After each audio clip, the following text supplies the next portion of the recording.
해병대원 특검법 통과의 후폭풍이 이어진 하루였습니다. 오늘 예정돼 있던 22대 국회 개원식은 무산이 됐고 앞으로의 일정도 불투명한 상태입니다. 여야는 설전을 주고받았습니다. 국회로 가보겠습니다. 윤솔 기자. 네, 국회입니다. 오늘부터 7월 임시국회가 시작됐습니다. 전국이 얼어붙으면서 개원식은 무기한 연기됐고 여야는 서로를 향한 내탓 공방을 벌였습니다. 사실상 야당 단독으로 해병대원 특검법이 국회 본회의를 통과하면서 갈등의 골이 깊게 패인 건데요. 국민의힘은 더불어민주당이 협치 없이 폭주하고 있다고 말했고 또 우원식 국회의장을 향해 편파적으로 본회의를 진행했다며 강하게 비판했습니다. 발언 직접 들어보시겠습니다. 악화된 독소 조항을 넣어 숙려 기간도 거치지 않고 재상정한 것은 여야 협치라는 의회 민주주의의 기본 원칙을 헌신짝처럼 내팽개치는 폭주입니다.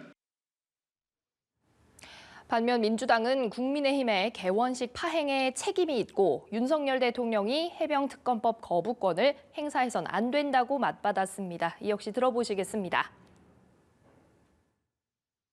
국민의힘은 특검법 통과를 막지 못하자 아예 국회 개원식까지 파토냈습니다.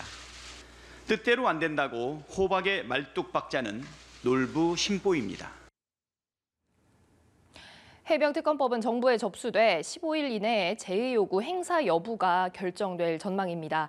윤 대통령이 거부권을 행사할 거란 관측이 지배적인데요. 법안이 다시 국회로 돌아올 경우 재표결을 놓고 여야의 수싸움도 치열해질 거로 보입니다. 쟁점 법안이 산적한 상황에서 여야 냉각기가 길어질 경우 국회 개원식 역시 계속 지연될 가능성도 높습니다. 오는 8일과 9일 예정했던 교섭단체 대표 연설을 비롯해 상임위 전체 회의까지 취소 소식이 알려지는 등 후폭풍이 이어지고 있습니다. 네, 전당대회 상황도 짚어보죠. 한동훈 당대표 후보가 영부인 문자에 답하지 않았다. 이런 논란이 전당대회로까지 이어졌네요. 네, 그렇습니다. 국민의힘 한동훈 당대표 후보가 총선 기간 김건희 여사의 문자에 답장하지 않았다는 논란이 전당대회 당권 후보 간 쟁점화되고 있습니다. 당에서 필요하다면 대국민 사과를 포함해 어떤 처분도 받아들이겠다는 취지의 김 여사 문자를 한 후보가 답하지 않았다는 논란인데요.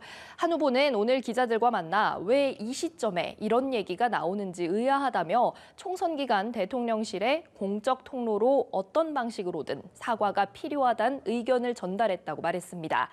또 추가적인 언론 인터뷰를 통해 문자 내용도 재구성돼 있는 거라며 사과를 하기 어려운 사정이 있다는 걸 강조하기 위한 취지였다고 밝혔습니다. 다른 당권 후보들은 한 후보의 태도에 문제가 있었고 미숙한 대응으로 총선에도 악영향을 미쳤다고 공세를 폈는데요. 나경원 후보는 한 후보의 판단력이 미숙했고 경험 부족이 가져온 오판이었다며 당 총선 후보자 전원에게 사과해야 한다고 요구했습니다.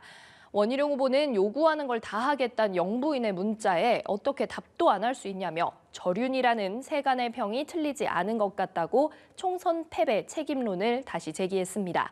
한 후보의 후보직 사퇴를 요구해온 윤상현 후보도 결국 신뢰가 없다는 방증이라며 이런 신뢰관계로 어떻게 여당의 당대표직을 수행할 수 있겠느냐고 비판했습니다. 후보 4명은 공정 경선 서약식에 참여해 원팀, 비전 제시로 경쟁하겠다고 다짐했지만 이 신경전 속에 충돌이 점점 커지는 분위기입니다. 민주당의 경우 이재명 전 대표의 연임 도전이 아직은 공식화되지 않았고 조국혁신당은 조국 전 대표가 당대표의 단독 출마에 전당대회를 치를 예정입니다. 지금까지 국회에서 연합뉴스TV 윤솔입니다.